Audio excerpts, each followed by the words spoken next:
Assalamualaikum warahmatullahi wabarakatuh. Perkenalkan, nama saya Muhammad Iwan Rois. Saya mahasiswa aktif di Universitas Muhammadiyah Profesor Dr. Hamka, Fakultas Keguruan dan Ilmu Pendidikan, Program Studi Pendidikan Guru Sekolah Dasar. Nah, tujuan video ini dibuat untuk memenuhi salah satu tugas media pembelajaran dengan dosen pengampu Ibu Koya MPD.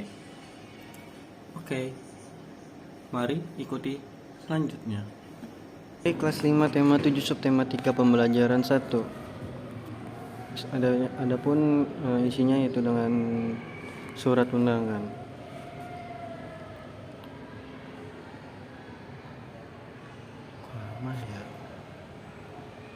Nah, surat undangan itu merupakan surat yang berisi pemberitahuan dan permintaan kesediaan seseorang untuk menghadiri suatu acara atau kegiatan.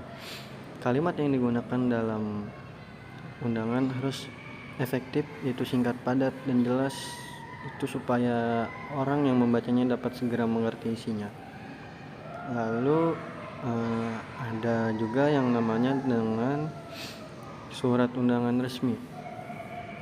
Surat undangan resmi itu biasanya itu dituju untuk ke orang-orang yang menghadiri atau yang diundang ke acara suatu tertentu. Biasanya undangan itu yang mengatasnamakan sebuah instansi atau organisasi dan kedinasan. Biasanya dipergunakan untuk kepentingan kedinasan. Lalu ada surat undangan setengah resmi. Itu biasanya itu dituju ke perorangan maupun instansi atau ke organisasi. Undangan yang mengatasnamakan perorangan yang akan ditujuan ke perorangan maupun instansi atau organisasi. Oke. Selanjutnya itu ada surat undangan tidak resmi. Itu contohnya itu seperti kayak surat undangan ulang tahun pun lainnya. Itu mengatasnamakan perorangan yang dituju kepada perorangan untuk kepentingan perorangan. Seperti undangan ulang tahun, undangan perayaan kelahiran, ataupun undangan-undangan kayak pengajian. Bisa juga seperti itu. Nah, selanjutnya di sini ada bagian-bagian surat undangan resmi. Itu ada apa aja sih? Nah,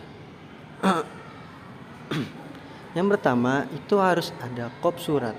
Apa sih itu kop surat? Kop surat berisikan identitas lembaga yang menulis surat tersebut.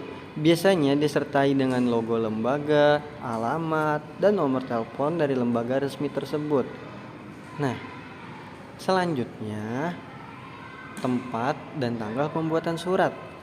Tempat dan tanggal pembuatan surat pada surat undangan resmi akan disertakan tempat dan tanggal pembuatan surat tersebut. Lalu ada nomor surat. Nomor surat itu apa sih?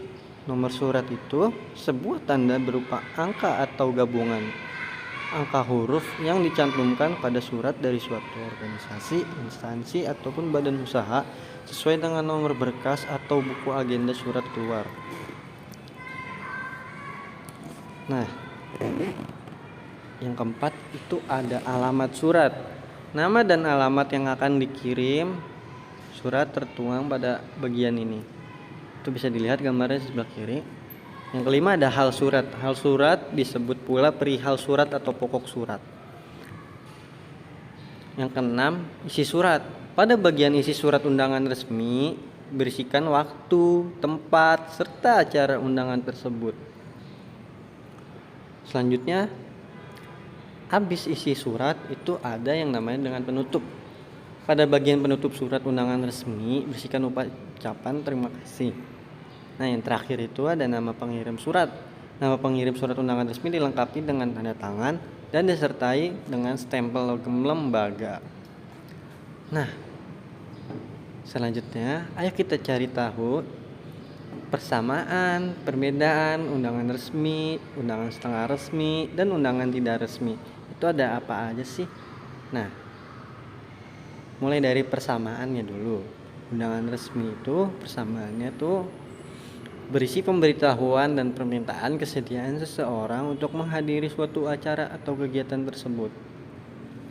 Nah, di sini ada perbedaannya itu. Perbedaan yang pertama itu mengatasnamakan sebuah instansi organisasi dan dipergunakan untuk kepentingan kedinasan.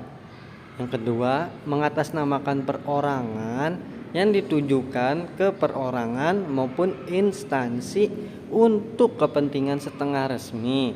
Yang terakhir itu mengatasnamakan perorangan yang ditujukan kepada